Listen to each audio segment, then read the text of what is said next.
Hey, what's going on, everybody? This is John J Gaming on the mic here, coming at you with a brand new episode of the NCSL Dynasty here on NCAA 14, featuring that college football revamp, of course. We have some amazing college football action that is going to be coming your way shortly, and boy, do we have some great games coming your way. We have 16 nationally televised matchups for you, 3 top 25 matchups as well that could have a major impact in terms of who goes to those conference championships, as well as who ends up going to the college football playoff when we get to the end of the season after all this dust is settled. But either way, no matter what happens, you already know what time it is. We are going to have a fantastic time here on the channel here today, and I hope you guys are excited for it as well. If you are, make sure you go ahead, smack that like button, then also hit that subscribe button as well. If you do happen to be brand new to the channel, let's go ahead and not waste any more time. Let's go around the country and check out some of those nationally televised games around the country. So let's go ahead and get week number 13 action officially underway. And we start with a key game out in the ACC. But before we jump into that game, we will have Illinois taking on West Virginia.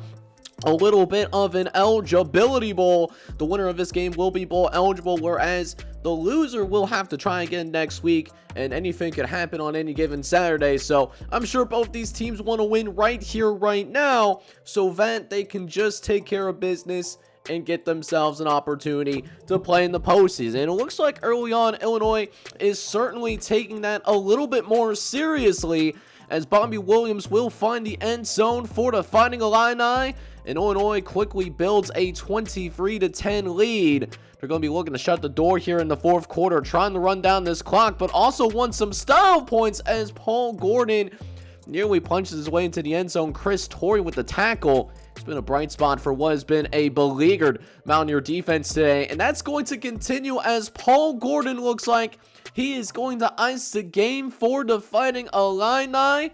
A 20-point lead going into the final minute of this ball game. West Virginia, however, will add on some chunk points, some garbage time action, but Illinois will be bowl eligible thanks to that 30-17 victory on the road. However, we got Virginia Tech going on the road to take on the Tigers of Clemson, and Clemson is coming in. Both these teams needing a win in order to go to the ACC Championship. So think of this as a de facto semi-final matchup in the ACC. And that's really critical because especially this year, winning the conference automatically gets you a berth into the college football playoff, a 12-team playoff. And it looks like Virginia Tech is firing on all cylinders to get things started already with a 14-0 lead, but looking to build upon that, going to their power I formation, and Ira Dixon finds the end zone, and Virginia Tech handles their business, and they will win convincingly 38-21. However, we have more NCSL action coming your way as the Michigan Wolverines will seek a perfect regular season. They'll go on the road as they'll take on the Hawkeyes of Iowa. Iowa coming in at a decent 6-4, but a win against this Michigan team would put them back into the top 25. They were ranked earlier this year, but Fred Moore is going to make sure that everything possible to make sure that doesn't happen. But going backwards on the screen, Matt Branch forgot what direction he was supposed to go and takes a 7-yard loss. So we're going to have a 3rd and 13 as FM4 is somehow going to throw that right on the money. So the Michigan Wolverines will take the first points of the ball game. But Iowa, on the other hand, they are looking for a quick response. Deep in the red zone now as Iowa seeks to tie. Got some time in the pocket, moves over and finds Sean Venny in the end zone. Touchdown, Iowa. And the Hawkeyes will indeed tie it up for right now. We'll see if FM4 can create some distance. So as he's going to be intercepted, I don't know how that pass is intercepted, to be honest with you guys, but Jeff Bishop, what can I say? Jeff Bishop makes an incredible play on the ball. Those plays have been important as we still have a very close game going into that fourth quarter of action here. Only a 4-point difference at the moment. FM4 is looking to try to create some separation as he's going to find Drew Welsh on the speed option. So Michigan has an 11-point lead, and matter of fact, they're looking to put that nail in the coffin. FM4 finds Jason Crenshaw, but they won't award a touchdown even with that alleged forward progress. So it'll be first and goal from the 1-yard line. FM4 not going to make a difference as Matt Branch makes up for the bad screenplay earlier. And FM4 is on fire. He's got 4 passing touchdowns on the day.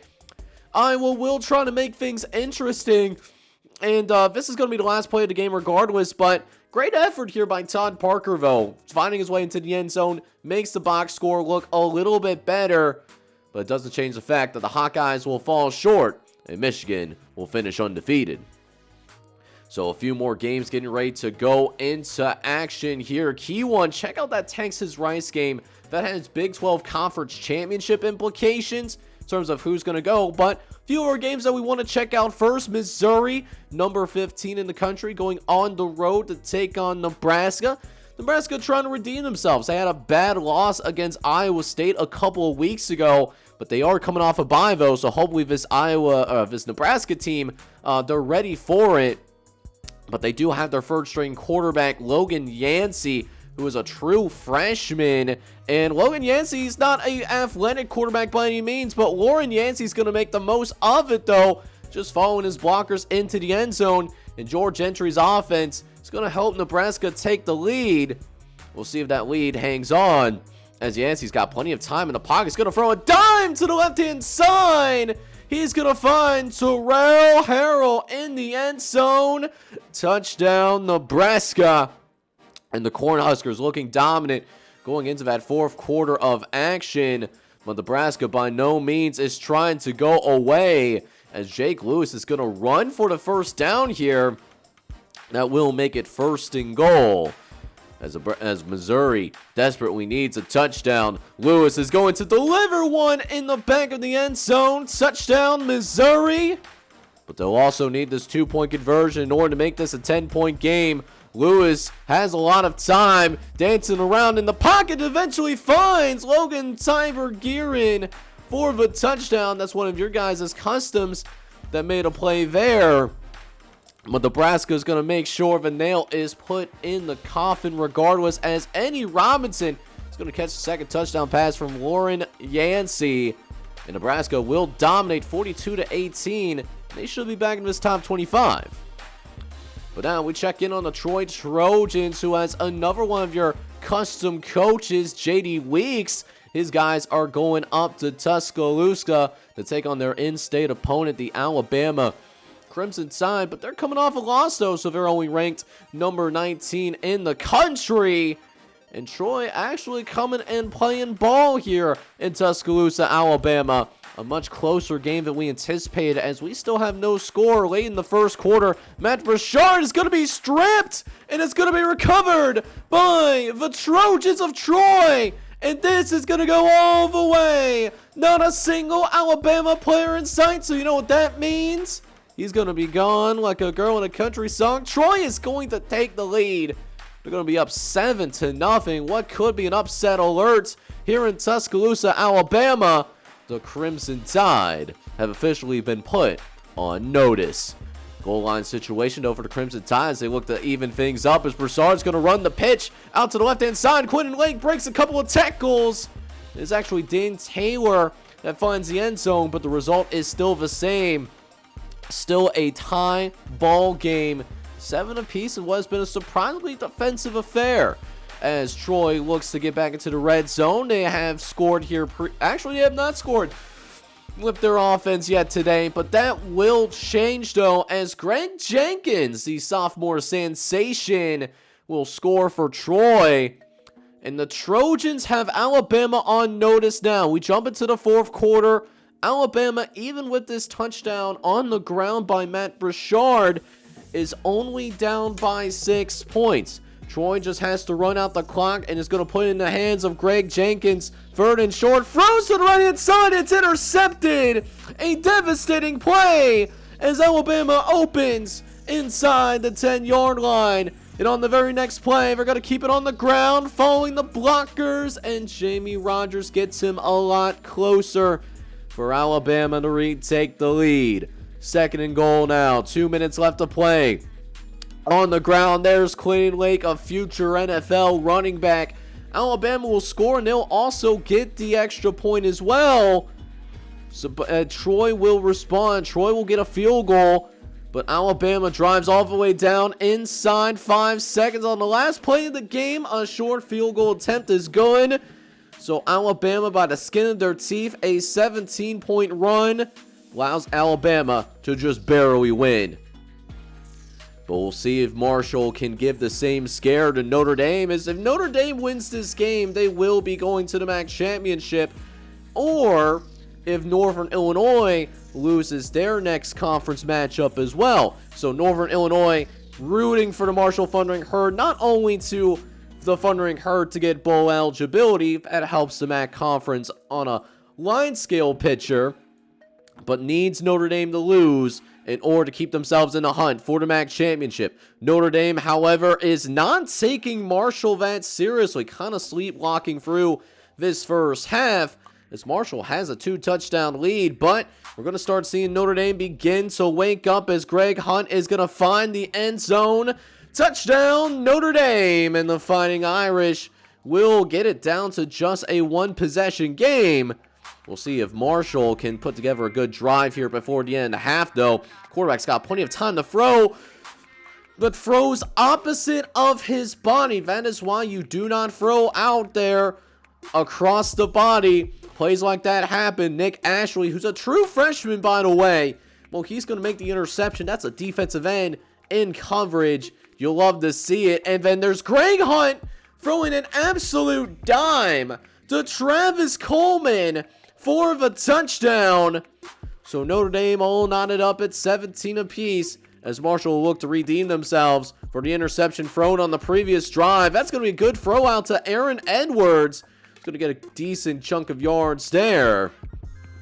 So the Thundering Herd are about midfield, looking over to the left-hand side. Finds Jason Landry for the first down. Marshall on the verge of field goal range, but they kind of stall out after that, so needing a Hail Mary to score. He's going to throw it up down the right-hand side, but it's going to be intercepted. And it looks like we will have a tie ball game going into the half, but Notre Dame, like I said, starting to wake up here as they go on the ground to start the second half. A good opening drive for the Fighting Irish here in this third quarter as Sean Hawkins gets his first carry of the day, and that goes for a gain of 11. And hey, that run game is working. Why change anything? Landon Hogan is going to score for Notre Dame. And the Fighting Irish actually do have a lead. But how long does that last, though, as Marshall seeks to tie? And Marshall will indeed tie it up. Mike Matthews with a dime. Touchdown, Thundering Herd. So game all knotted up at 24 apiece as Sean Hawkins looking to put Notre Dame back in the lead. As the Fighting Irish are back in the red zone again. A rushing touchdown the last time down here, and they're going to go back to it. Landon Hogan finds the end zone for the Fighting Irish. And Notre Dame will have the lead going into the fourth quarter of action. However, Greg Hunt and company wants to finish this once and for all, and that might do it. Notre Dame with a 2-score lead in the fourth quarter. Marshall, in desperation, needs the first down. Marshall's going to pick it up, and Marshall hopes remain alive. Courtesy of Calvin White, his first carry of the day is the biggest one so far for Marshall. And now the Thundering Herd are in business. They go back to Michael Mitchell, and he'll score for the Thundering Herd. Touchdown. Marshall, a 1-score game. However, Notre Dame on the kickoff is able to run out the clock, and the Fighting Irish are going to the MAC championship. Speaking of those conference championships games, we have a big game being decided out in the Big 12. The Texas Longhorns traveling to Houston, Texas to take on the number 17 ranked Rice Owls. Whoever wins this game will be going to the Big 12 championship, and Rice starts with a 3-0 lead late in the first quarter. Gonna pitch it out on the perimeter. He's got some blocks. Got on the sideline, able to get away from one defender. Gets eventually dragged down from behind, but Mark Rogers with a 36-yard run. First down for Rice. And eventually it will lead to this end zone opportunity using the motion to fake out the defense, and it provides just enough space for Mark Rogers to find the end zone. A strong start for the Rice Owls. So we're going to be up 10-0 here. But Texas has one of the most explosive offenses in the country. You know they weren't going to be held down forever. We get some fullback gloves, we get a fullback touchdown, and that's even off of an offsides. Imagine having a defensive penalty and still allowing the touchdown. Could not be me. And Texas will use that to tie this game up, but Jeff Fielducks is determined to take Rice over the top. They were close last season as well, and they want to finally get the job done. And Fielducks on a mission. Rice has the lead. But Texas driving down the field themselves. Less than a minute left in the first half. Adams throws on the right-hand side and throws a bomb down the right-hand side and finds Walter Sims in the end zone. Touchdown, Longhorns. And Texas will knot things up 17 apiece. We got ourselves a ball game on our hands, and this game ends up being tied at the half. But Texas starts with the ball to begin the second half. Adams with a big bomb already in this game. He wants a second one. Wants to go back to back like a Drake song. And he does. Again finding Walter Sims. Another big time throw by Jason Adams. And now the Texas Longhorns, they will officially have the lead here in Houston, Texas. So 24-17 affair as Fielducks needs to respond for Rice. Fielducks drops back, clean pocket himself. He wants a big play down the field, and he is gonna get it. Touchdown, Rice! Steve Wright is gonna make things right with the Rice crowd as Jeff Fielducks gets his third total touchdown of the day.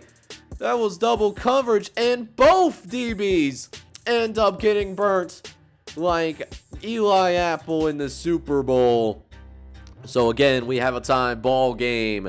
Second and short now coming up as Jason Adams is going to drop back. We got another big bomb. He's got it. Another big throw by Jason Adams. This time it's Julian Sanders with a 64-yard scamper into the end zone, and we might have an ESPN Classic on our hands. Both offenses in the second half, they are certainly throwing haymakers right now. It's going to come down to this final quarter. One quarter to decide who goes to the Big 12 championship, and Jeff Fielducks is going to score for Rice on a 17-yard scamper. Rice has the lead with 8:26 left to play in that final quarter of action. The extra point will also be good. And now it's Jason Adams. Time to shine. Adam drops back, looks to the right-hand side. Wide, but naked, open. Touchdown, Julian Sanders. This time a 71-yard strike. And Jason Adams, I'll tell you what, he is certified him right now. Playing some big-time football. And his receivers, they're also making those big-time plays as well. Texas now has the lead. But Jeff Fielducks has the ball, and he has Rice driving down the field. Hands it off to the tailback. Breaks the tackle. Oh my goodness! How did he get out of that? Sam Parrish! Houdini action here in Houston, Texas. Someone called us Salem Witch Trials. We got a wizard in the backfield. I mean, how did he get out of his dog pile? I have absolutely no idea. But Texas with a chance to take the lead themselves. Jason Adams looks over the middle, and it's caught. Cody Berg with the end zone touchdown. Texas, and Jason Adams, he's beyond the Wendy's value menu because he's got 5 touchdowns now. And that last score was the ultimate difference as Texas survives a shootout classic in Houston. Texas wins 45-41. And it does look like the Texas Longhorns will be going to the Big 12 Championship. The only question is, who will they face on the other side? So got a couple of more games happening around the country though, as UCF will now go on the road to take on the Florida Gators. Florida coming in ranked number 11 in the country, and while they'll need some help to get into the SEC Championship to represent that Sunshine Division, winning out for Florida would allow the Gators to really put themselves in the thick of the hunt to get into that college football playoff conversation as an at-large team. But UCF needing a win to be bowl eligible. Well, they're looking to play spoiler. UCF going with the read option, and Jamal Murphy is going to find the end zone for UCF.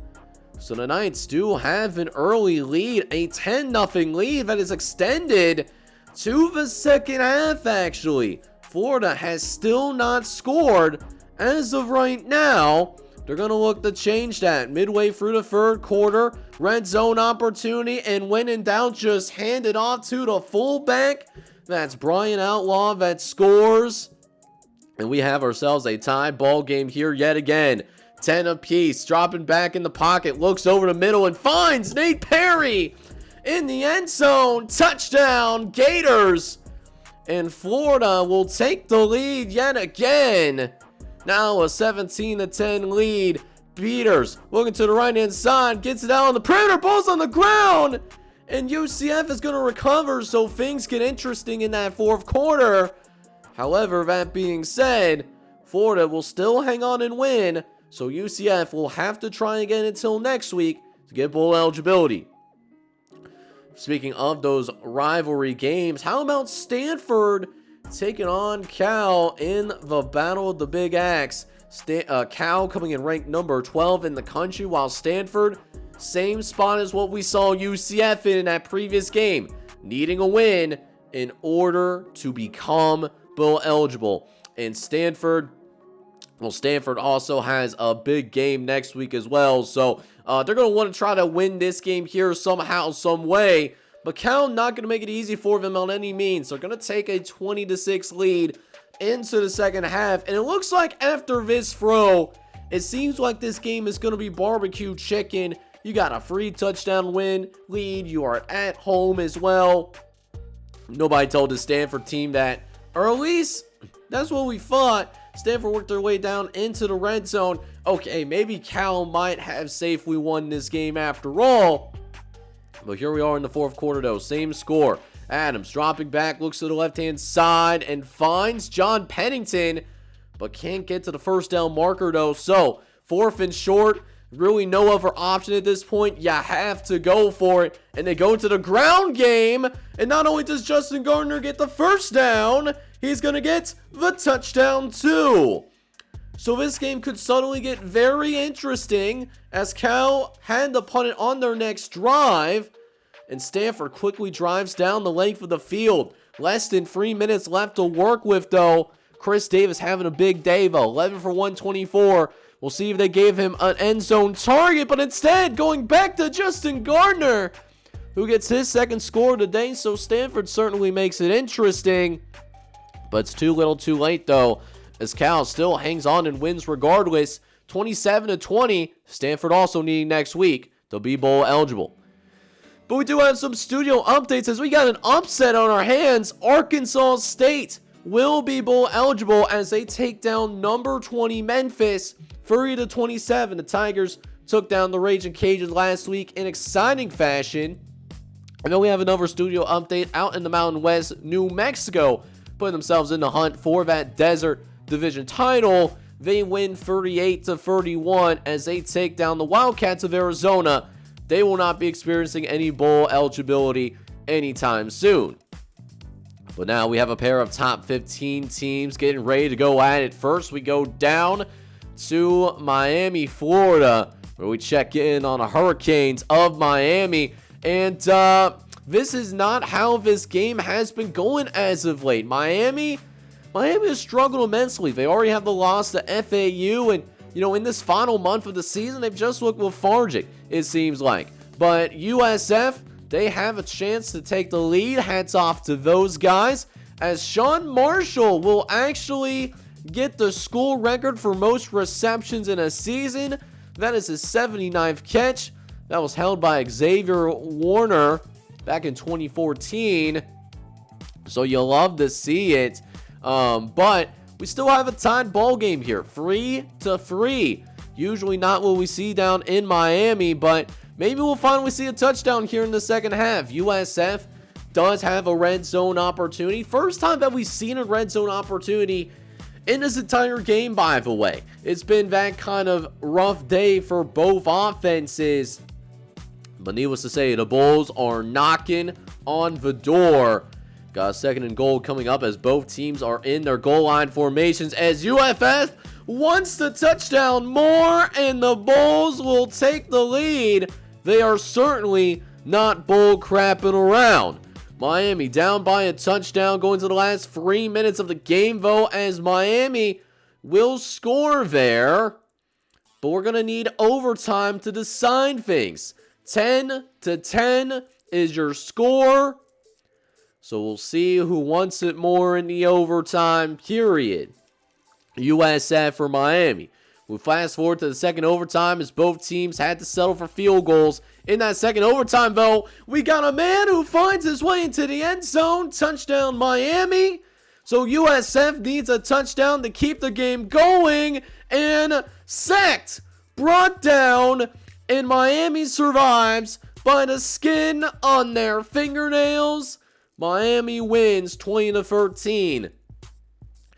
We'll see if we get the same kind of dramatics in this matchup here, though, as Oregon goes on the road to take on Washington. Washington currently your number one team in the entire nation. As Washington has a first and goal opportunity, looks over the middle of the field and throws a dime to Corey Blair. That took some touch, and Adam Castillo, well, he certainly got that Midas touch. But he doesn't have the Midas. Oh, he caught that. Hang on. I thought that was interception by Oregon. Well, how did that ball get through? I have absolutely no idea. But hey, sometimes it's just better to be lucky than it is to be good. And oh, is this Washington team very good. They have proven time and time again that they are not a team to be messed with by any means, as the Huskies already have a 16-point lead. And they're knocking on the door. Once again, another red zone opportunity for Washington, who goes with the four-wide set, trips to the left, hands it off to the tailback instead, though, and it's going to be, no, not a touchdown. Running back gets ran over. Andy Curtis still hangs onto the ball somehow. That was a hard hit. And it looks like that could have saved Oregon some points, but the Ducks could not get a goal line stand, and it was a one-sided affair in Seattle, Washington. The Huskies win very convincingly, 35-3, as next week we'll see them play in the Apple Cup. Meanwhile, we have number 10, Georgia, going on the road to take on Georgia Southern down in Statesboro, Georgia. Georgia Southern needing this win to be bowl eligible, while Georgia wants to cement their college football playoff aspirations. Winning this will help them clinch the Peach Division title in the SEC. And it looks like early on, it seems like Georgia is ready to take control. First and goal, and the Bulldogs will score. So it looks like Georgia Southern doesn't have much in the tank to compete with this Georgia team. But with less than 3 minutes left to go, Georgia Southern trying to find their way into the end zone. And it looks like Adam Willis almost delivers that to them. He will be marked down just short at about the 1 yard line. Goal line opportunity. Georgia Southern going to take it out on the pitch over the left-hand side and finds the end zone. Touchdown, Eagles. And GSSU finds the board. So Georgia Southern is trying to work its way back into the game, but they're going to need a stop on defense here in order to keep those dreams up and alive. And it looks like Georgia Southern is going to be in some deep trouble as Elliott Hartman is going to find the end zone. That's a touchdown for the Bulldogs, and the Eagles find themselves down 24-7. So a big drive needed by this Georgia Southern offense in order to keep itself in the ball game. 3rd and goal coming up. It's a critical 3rd down. Georgia Southern gonna fake it to their quarterback, and Rory Johnson punches it in. Touchdown Eagles. And Georgia Southern working its way slowly but surely back into the game as Georgia cannot respond. So a real chance to make this just a 1-possession game. Do they have that dog in them? No pun intended. 3rd and long coming up as Rory Johnson fakes the screen, looks over to the left-hand side. It's caught! It's caught, but it's going to be short of the 1st down marker, though. Bruce Smith made the catch. But 4th and 1 coming up. They got to pick this up, and they will, with Reggie Jefferson also finding the end zone as well. Touchdown, Georgia Southern. And the Eagles now down by just a field goal and a chance to take the lead because Georgia can't score again. James Williams scores. Georgia Southern has a lead with 3:40 left to play. But here comes the Bulldogs looking to answer back as Scott Smart runs it up the gut for a gain of 6. His first carry today puts Georgia a lot closer to the goal line. Needing 2 plays, forget 4 yards, but Georgia Southern picks it off down the sideline, and he might be gone. Hang on now, we got a chaser, and he is brought down about the 30-yard line. But Georgia Southern able to run out the rest of the clock, even getting a field goal as they pull off the shocking upset against the Georgia Bulldogs. So here we go now. We'll check in on the number 21 team in the nation, the Tennessee Volunteers, and in light of Georgia losing, they do have a chance to go ahead and move up in the AP polls. Could help with playoff seeding down the line, but Tennessee is taking on Vanderbilt, a fellow team from that Volunteer state. And right now, Tennessee has a 3-0 lead. A little bit of a defensive struggle, but the Volunteers finally lose their touchdown virginity here in the 2nd quarter. As Tim Landrum throws a strike there for a quick 14-yard scamper.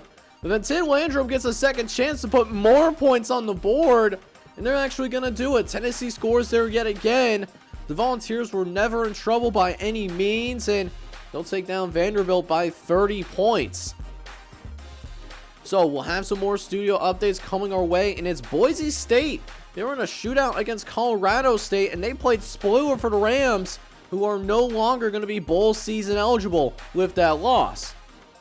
So the last few games that we do have here in this episode, multiple top 25 matchups. But first, we'll check in on Eastern Carolina going on the road to take on the Tar Heels of North Carolina, a battle of 2 North Carolina schools as we get some snow. Surprising to see snow down here in North Carolina, even in Raleigh. You hate to see it, but Andy Jackson is going to find the end zone for the touchdown here. He's used to this, though. I mean, he practically blends in it. So North Carolina has the lead, but they actually missed the field goal, though, so it's only a 6-0 game. Eastern Carolina trying to respond as they get all the way down to the red zone, but turns that football over. Bo Wallace telegraphed that pass, and you absolutely do hate to see it as the Tar Heels look to take control in this ball game. Looking over to the left-hand side and finds Jeff Brennan in the back of the end zone for a quick touchdown there. So North Carolina up 20-3 as Bo Wallace tries to answer back, but throws yet another interception. Just has been a disaster of a first half for Bo Wallace. You know it's down horrendous when you have as many turnovers as points in one half. They had 3 turnovers in that first half. Absolutely disgusting stuff there. And North Carolina is looking to capitalize. Late in the 3rd quarter, got themselves in a goal line situation as it looks over the middle of the end zone and finds his man.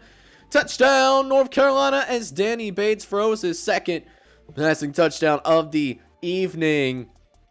So the Pirates down big, 27-6, but Bo Wallace is going to find his man in the middle of the end zone. Finally a positive play for Bo Wallace, who's had a disaster of a ball game. But even with that, Eastern Carolina, they actually do work themselves back into this game. So hold up now. Wait a minute. We might have ridden off Eastern Carolina, but the Pirates didn't write back. And now we got to go for this onside kick to try to tie. And unfortunately, the onside kick, it does end up being recovered by the Tar Heels. So the Tar Heels do survive, winning 27-20. And Eastern Carolina must win next week in order to be bowl eligible. So now we get into our top 25 matchups that we have on the docket. How about Hawaii going on the road to take on the Wolfpack of Nevada, going into that battle-born state? As we take a quick look at the Pac-12 standings, Nevada is not in the race to win the Pac-12 championship by any means, and neither is Hawaii either.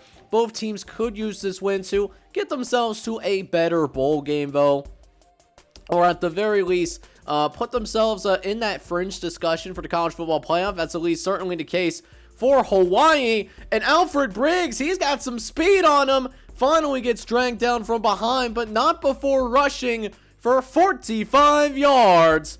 That's a massive first down. And eventually, Hawaii gets down on the goal line, trying to take the lead. Briggs looking for that rushing touchdown, and he is gonna get it. Touchdown, Hawaii and the Rainbow Warriors. We're gonna keep fighting on here in the battle-born state. As we now jump into that second quarter of action, Nevada trying to retake the lead. Their quarterback is going to scramble as well. And somebody call it deja vu, because we have yet another rushing touchdown by the quarterback. This time, though, it's Sam Freeman, who finds an open spot in the pocket. No spy either.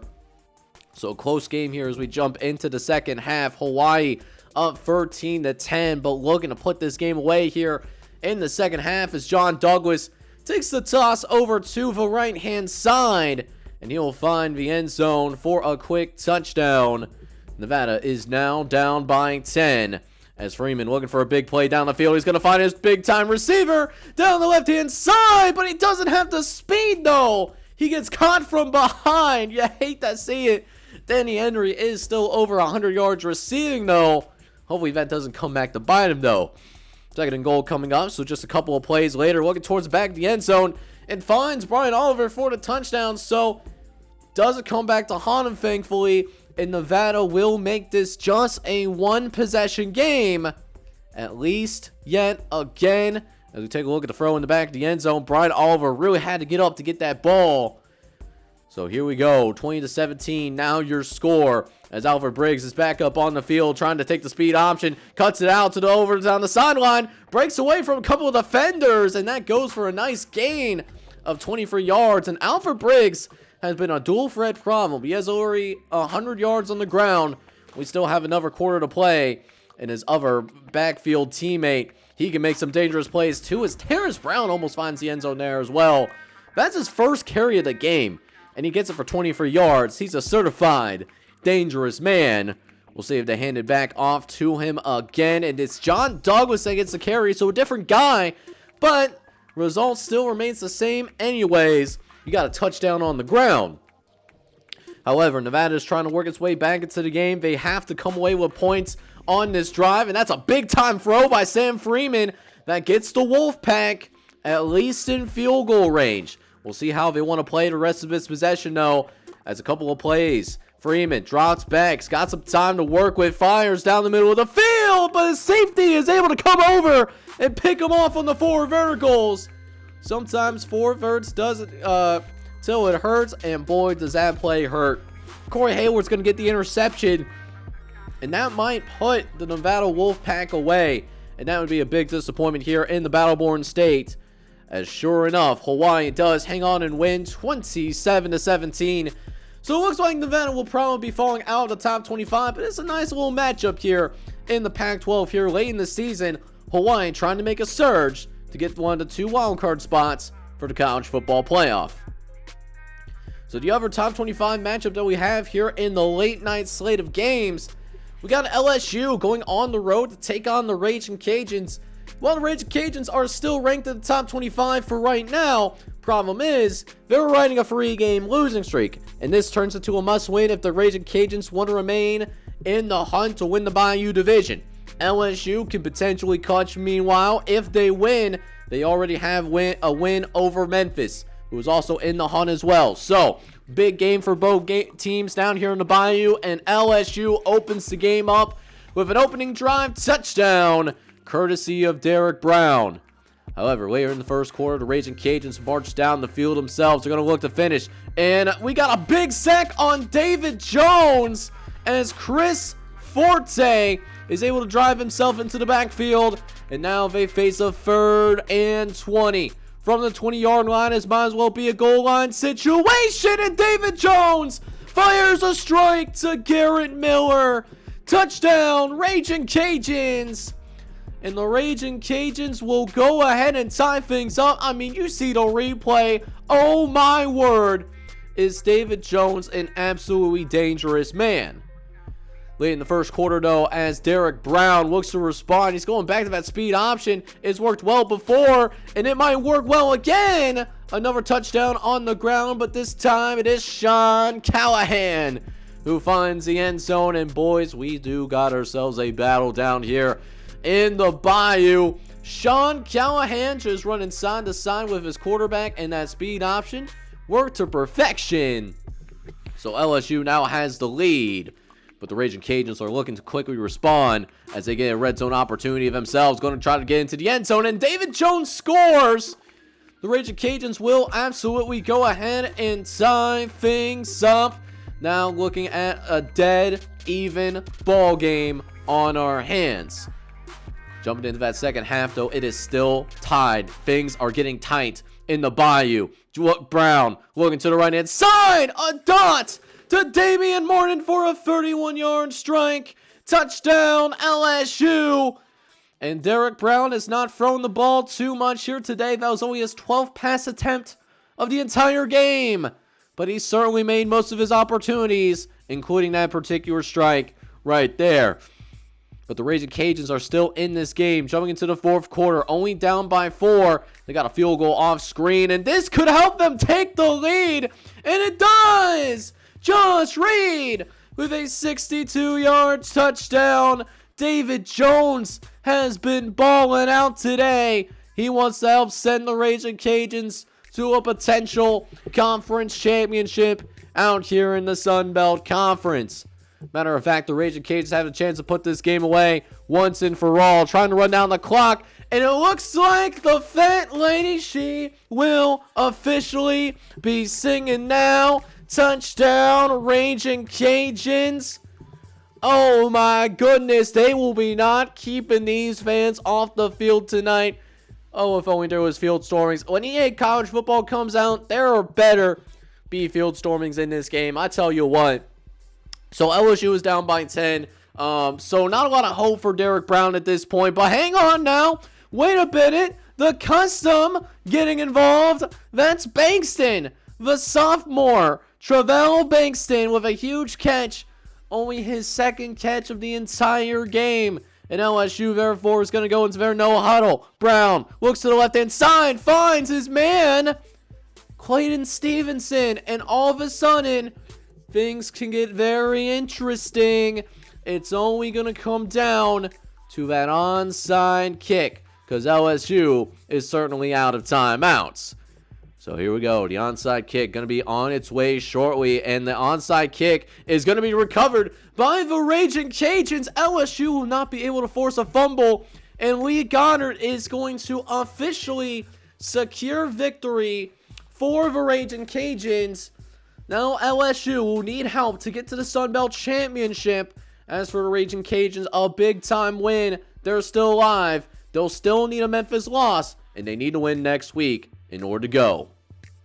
So let's now go ahead and take a look around the country to take a look at some other notable box scores that happened. How about Northern Illinois? They continue to find ways to win, and they certainly do that against the hapless Northwestern Wildcats.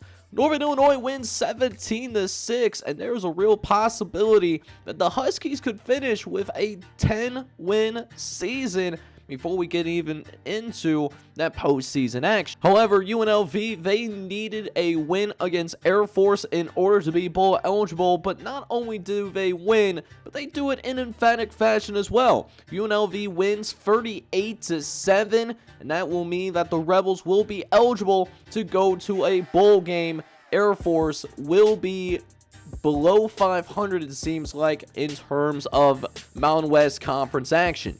Now, last season, Akron was a team that went to a bowl game, but it's a much different story this time around. Ohio State continues its dominance as they beat Akron 41-17.